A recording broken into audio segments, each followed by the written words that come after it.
if I were to rate the different ethnicities, not based on how much they are worth, because we have all agreed that that is the same, but in how privileged they are, or more rightfully speaking, how privileged we view them to be, white people would be at the top. I'm a white person. If I were to rate it on social gender, cis male would be at the top. I'm a cis male. If I were to rate it by countries, Sweden would be near the top as well. And I'm from Sweden. Point being that I'm seen as a very privileged person. And in many cases that's true. Sweden has the 10th highest happiness rate in the world according to World Happiness Report 2016. And most white people live in the industrialized part of the planet, which in some ways makes them more privileged. But the idea of the privileged cis male is an entirely different story. It's a single story. It's look at number blindly without taking into account the multiple reasons behind it. But before I go into all of that, let me give you a personal example of what this idea can lead to. I have always openly spoken my mind without caring if someone finds it offensive, because I believe that freedom of speech, the sharing of ideas from one another, is more important than if someone finds it offensive.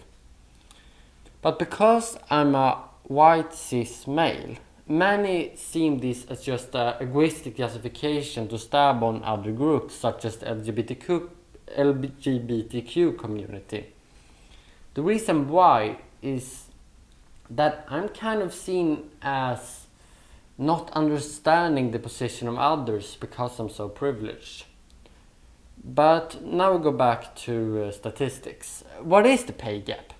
It's a gap in wages between men and women. In 2016, Great Britain had a difference by 16.8% according to OECD. And in the US, it's 80.1%, and in some countries, such as the Scandinavian ones, it's slightly lower. Now, the pay gap doesn't say anything of why it exists, it's just a blind number, which means that the wealth of a man like Bill Gates affects the wealth of a poor young man in Alabama that can't pay his healthcare fee. It also doesn't take into account the amount of work men and women do. We also have the unexplained pay gap, which are smaller and more fair. But it still doesn't look at stuff like individual skills and the different choices of work between the sexes. And to be frank, the risk for an employee of a woman getting pregnant. These things can be combated by changing norms, is it many people that says, and I agree with that. But it might be some biological traits that come into play here. Because according to clinical psychologist Jordan Peterson, women are by and large more agreeable than men. And the more agreeable you are, the more you focus on the interest of others over yourself. So that isn't a very good recipe for the market. But I want to make something clear here. I am not opposed to all set of action that would decrease the pay gap. Economist at Harvard University, Claudia Goldin, wants to change so half-time jobs are being paid as much as full-time per hour. Great!